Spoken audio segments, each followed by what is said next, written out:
Can I ask, with the first movie, I felt like there were a lot of kind of John Barry Bond references. Second time out, what kind of movies were you watching to kind of give you a flavor for the aesthetic?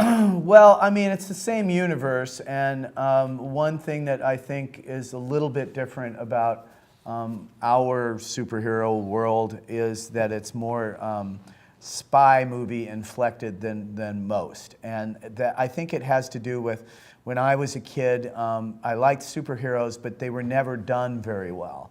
They were kind of they were done kind of cheaply and campily, and the villains that I thought were the best over-the-top villains were always in spy films, which had Dr. No and Rosa Klebb and Goldfinger and Emilio Largo and all these guys with eye patches and sneers and pussycats that they stroke and I felt like it was a different class of villain, and that and the best gadgets were in spy films. They were not in Batman. Sure.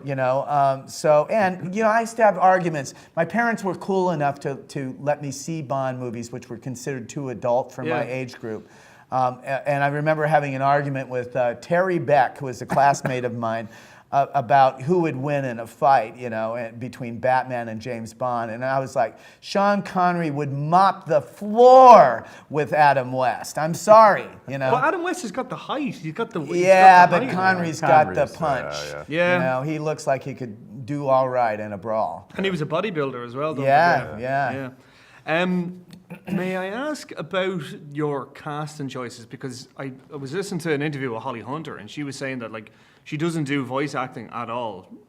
Other than she does your acting. Guys. She does acting. Yeah. Thank God. Yeah, but was that a conscious decision that you wanted actors who've never done voice acting before that were more kind of known for theatrical? Yeah, I think look, there's a lot of talented people that do voice acting, but by and large, it's kind of annoying to me. It's the ghettoization of animation where, without even understanding the language, once you hear, you're watching animation. Yeah, true. And I just all right, I get it.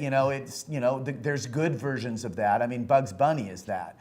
And I love Bugs Bunny. I think Mel Blanc is a genius, But it's easy to go bad on that stuff. And for me, one of the things that separated Disney animation from everyone else is that they got actors and they let them do their thing. Yeah, like George Sanders, like in Jungle Book. Yeah, I mean, and Phil Harris was like a nightclub guy who was a band leader and not really an actor, and yet he was perfect for Baloo. And over and over again, Sebastian Cabot and Bill Thompson, who did Droopy, also did a number of different voices. Now, he did voices, but he did them in a way that sounded very organic. Yeah. And that, to me, is the key. I mean, I worked 8 seasons on The Simpsons, and those guys are doing broad voices, but they're also doing really great comedic acting.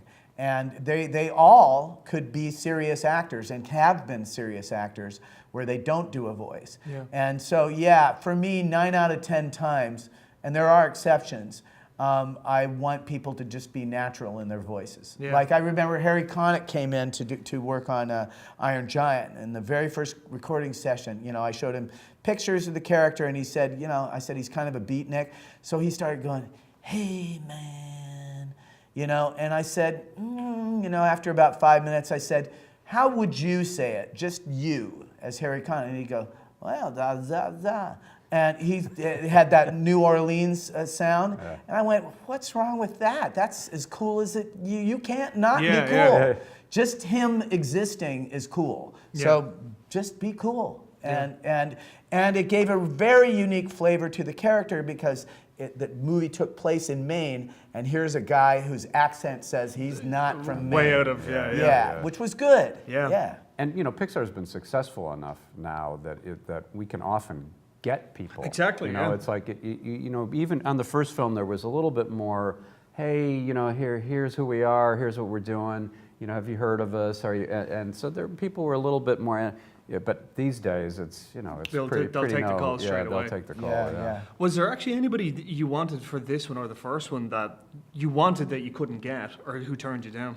Not really. No, we pretty we You got got everyone pretty you wanted? lucky. Yeah, I mean, I flirted with the idea of Harrison Ford, who I don't think was interested in doing anything for animation, just Yeah. because who's got more hero DNA in their veins than Harrison Ford? But I kept describing the character as a Craig T. Nelson type consistently Yeah.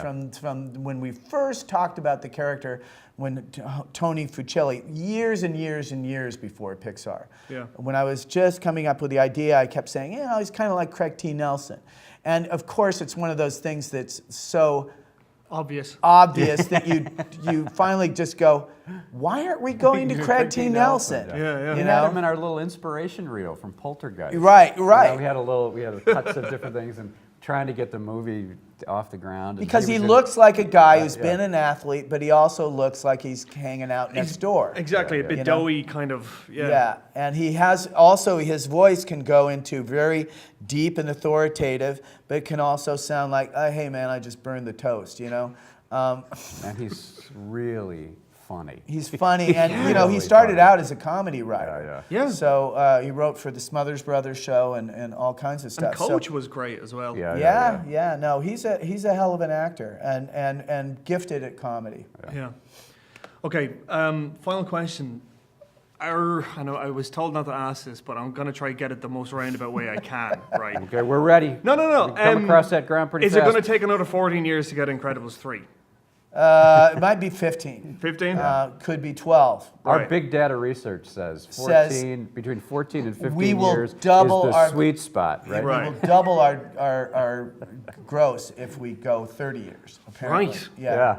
Well, there you, Of I mean, course, like, if that's. we'll need oxygen but that'll be Yeah. That'll be fine. But there'll be all the secret formula youth cream by Oh, then. or by then, that's right. Yeah, by That's then. right, you can just get it like straight we'll into just the get forehead. AI. Yeah. We'll get Yeah. AI brain. That'll Yep. totally work. Okay, I have to leave it there. Thanks, All Mel. right.